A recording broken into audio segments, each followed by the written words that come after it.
শিমলা এখন ভাৰতৰ ধুনীয়া হিল ষ্টেচনৰ ভিতৰত এখন হয়। বাকী হিল ষ্টেচনৰ কম্পেয়াৰত শিমলাত বহুত বেছি টুৰিষ্ট আহে। যি ভিডিঅ'টোত জানিব পাৰিব শিমলা ফুৰিবলৈ গ'লে তাত চাব লগা মেইন প্লেচবোৰৰ বিষয়ে।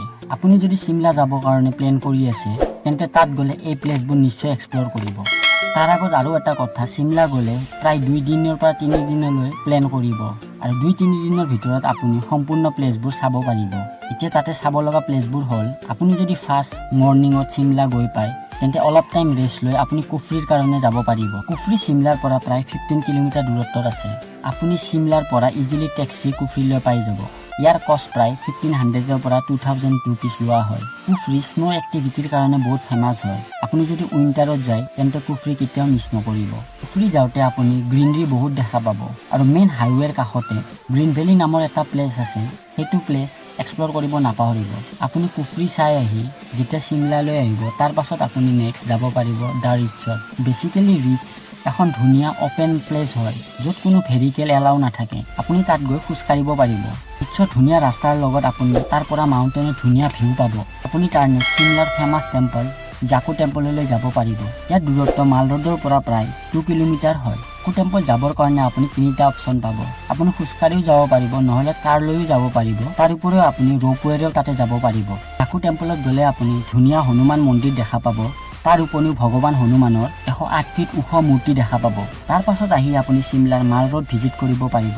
মাল ৰোড শিমলাৰ বহুত ফেমাছ টুৰিষ্ট ডেষ্টিনেশ্যন হয়। শিমলাৰ মাল ৰোডত আপুনি ডাঙৰ ডাঙৰ শ্ব'ৰুমৰ উপৰিও বহুত ৰেষ্টুৰেণ্ট দেখা পাব। তাৰ উপৰিও আপুনি মাল ৰোডৰ কাষতে লাগি থকা আন দুখন বজাৰ আছে, লাক্কাৰ বজাৰ আৰু লোৱাৰ বজাৰ। এই দুখনো মাৰ্কেট আপুনি একেলগে ভিজিট কৰিব পাৰিব। ইয়াৰ নেক্সট আপুনি শিমলাৰ ফেমাছ ক্ৰাইষ্ট চাৰ্চত যাব পাৰিব। এই চাৰ্চটো নৰ্থ ইণ্ডিয়াৰ ছেকেণ্ড অল্ডেষ্ট চাৰ্চ হয়। চাৰ্চটো দেখাত বহুত বেছি ধুনীয়া হয়। শিমলা গ'লে এই চাৰ্চটো ভিজিট কৰিব নাপাহৰিব। তাৰ পাছত আপুনি নেক্সট ডে মৰ্ণিং শিমলাৰ পৰা চেলত যাব পাৰিব। চেল শিমলাৰ পৰা প্ৰায় 40 কিলোমিটাৰ দূৰত্বত আছে। চেল আপুনি যাবৰ কাৰণে শিমলাৰ পৰা লোকেল টেক্সিৰ উপৰিও বাছো পাই যাব। চেলত আপুনি বহুত ধুনীয়া ভিউ দেখা পাব। তাৰ উপৰিও তাত থকা ফেমাছ টেম্পল কালিকা দিব্যা টেম্পলত যাব পাৰিব। মন্দিৰ হিলৰ একদম টপত আছে, সেইকাৰণে ইয়াৰ পৰা গোটেই টাউনৰ ভিউ দেখা পাব। আপুনি যাব পাৰিব the Chail wildlife sanctuary. গ'লে আপুনি ব্লেক বিয়াৰৰ লগত বহুত জংঘলৰ ৱাইল্ড এনিমেল দেখা পাব। তাৰ উপৰিও চেলত গ'লে আপুনি তাৰে ফেমাছ চেল পেলেচত যাব নাপাহৰিব। এই চেল পেলেচতে 3 ইডিয়টৰ কিছু অংশ শ্বুটিং কৰা হৈছিল, সেইকাৰণে তাতে গ'লে এই পেলেচটো বহুতে ভিজিট কৰে গৈ। আপুনি ডেষ্টিনেশ্যনত যাব পাৰে মাছব্ৰা।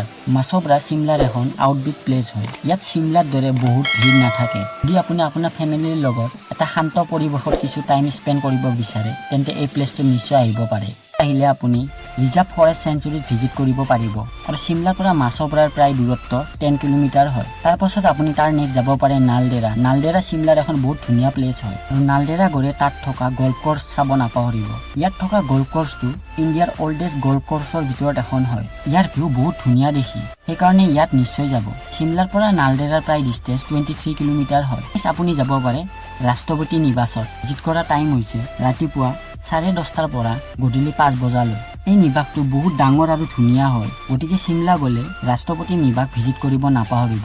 ৰাষ্ট্ৰপতি নিবাসত আপুনি ভিতৰত গৈ কোনো ফটোগ্ৰাফী আৰু ভিডিঅ'গ্ৰাফী কৰিব নোৱাৰিব, তাৰ এলাও নাই। নেক্সট আপুনি ভিজিট কৰিব পাৰিব শিমলাৰ তাৰা দেৱী টেম্পল। দেৱী টেম্পল শিমলাৰ বহুত পুৰণা টেম্পল হয়।